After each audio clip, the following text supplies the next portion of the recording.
Good morning, everybody. Chapter 24 of The Little Prince. It was now the 8th day since I had had my accident in the desert, and I had listened to the story of the merchant as I was drinking the last drop of my water supply.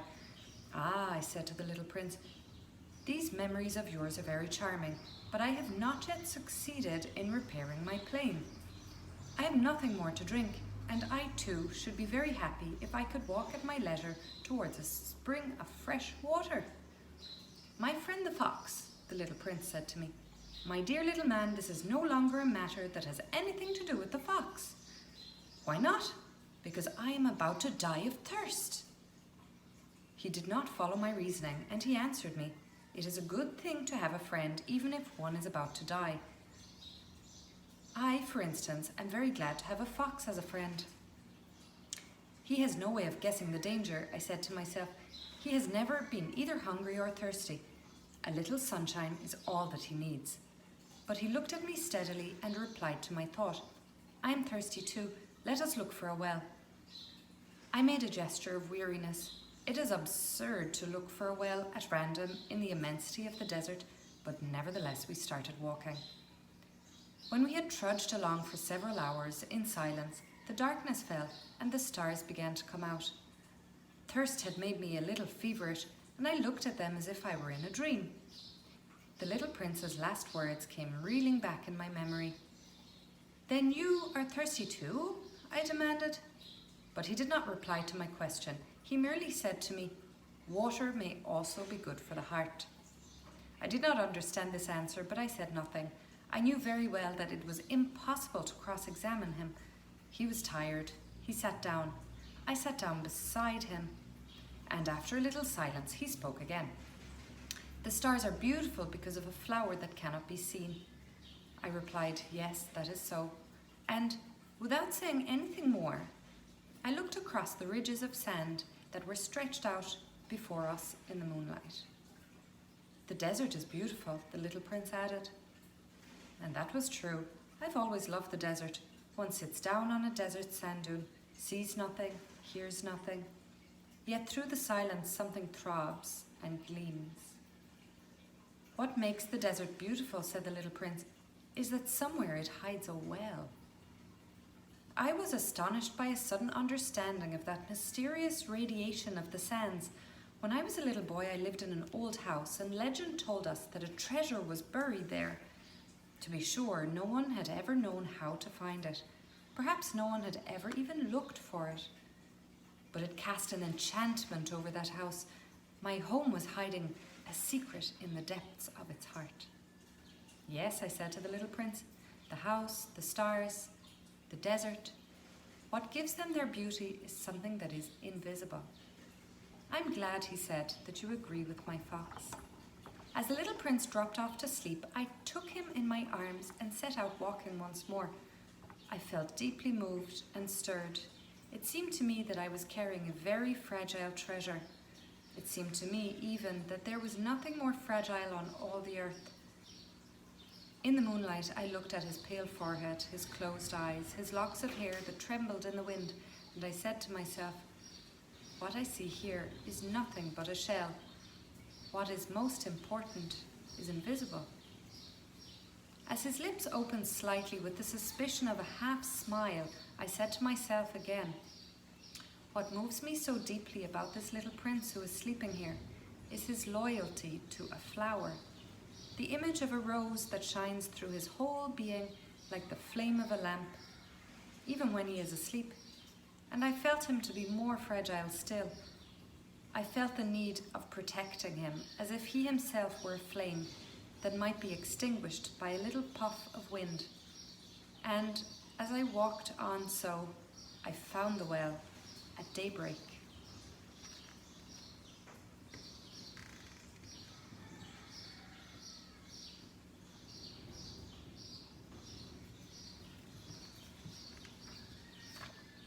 Chapter 25.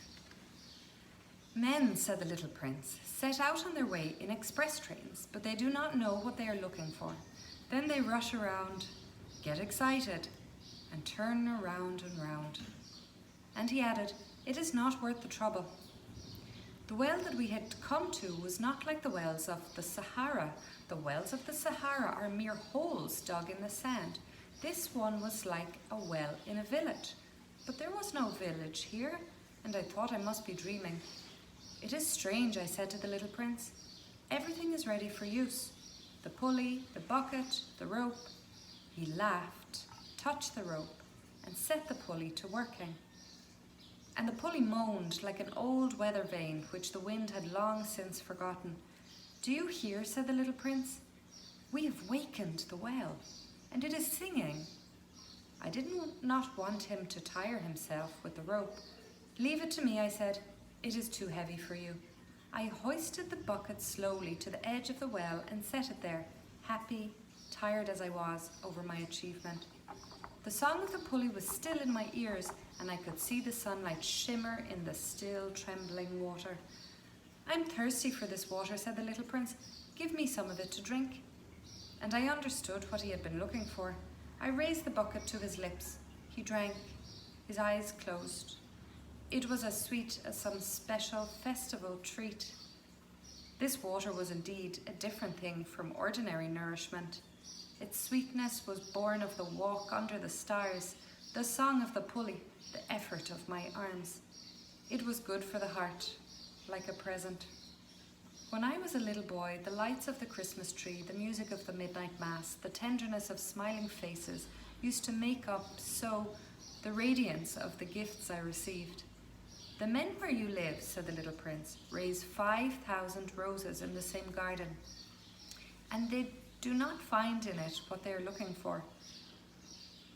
"They do not find it," I replied, "and yet what they are looking for could be found in one single rose, or in a little water." "Yes, that is true," I added, "but the eyes are blind. One must look with the heart." I had drunk the water.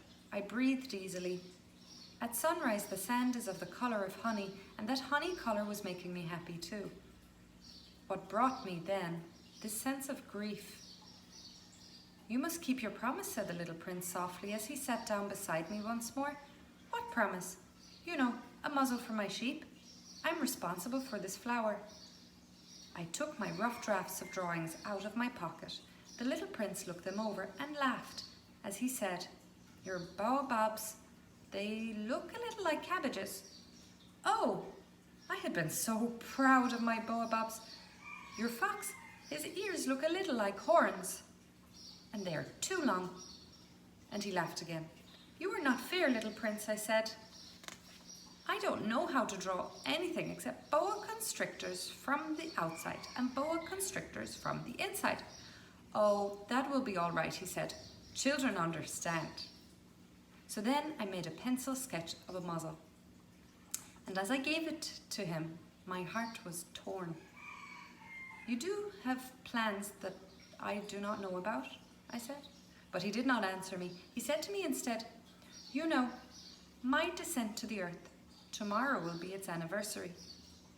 Then, after a silence, he went on, "I came down very near here," and he flushed. And once again, without understanding why, I had a queer sense of sorrow.